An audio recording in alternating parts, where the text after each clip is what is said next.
Hello everyone, it's Shane Kanto, your Wasteland reviewer, and I'm here to review Aporia, and this is a new sci-fi drama, and is from director Jared Moshe, who brings Judy Greer to the forefront as our main character, our protagonist, who survives her husband, who unfortunately dies in a car accident, and she's left with grief-ridden daughter, and a full-time job. But when a former physicist comes into the picture who has this ability, this machine that can manipulate time, she gets whisked away and must come to grips with the challenge of what if she lives this existence versus the one that she has left.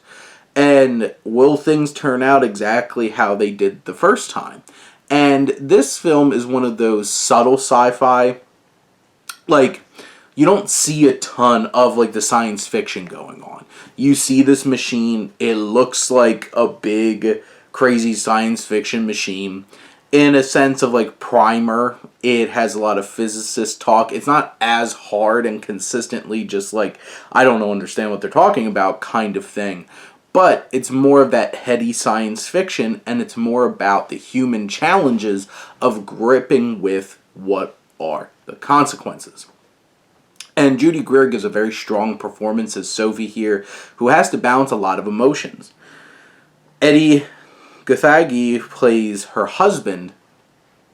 It's a challenging position that she's placed in. You've lived this life, you've seen your husband die, and now you're in this other existence where for now he is still alive, but you lived a completely different life. You have to find this new connection with your daughter, played by Faith Herman. It's a challenging film thematically, and intellectually, it engages you in that way. It's well shot, it looks good, it's a film that does feel a little slow at times. It's one of those kinds of films that has a pacing to it that it's very methodical. It really lives in the mundane of human existence, and we're just processing through. There's not a lot of energy to it. It's more of, well, things are moving along at the pace that they need to, just living in the moment. And it's Judy Greer's character, Sophie, who is living in this moment, realizing, hey, is this worth it? And the film really works on artistic and an intellectual level. The emotions come in because I think the performances are strong. I do think that this film is a bit loose. It basically is like, here's some things to ponder, and let's ponder it slowly as we go through the film. And it does lack urgency. It does lack any doesn't have a ton of narrative drive, but it's something that places this story, this idea in front of you, and has you trying to process and figure it out along with the characters, and really challenges you to think about how would you deal with this.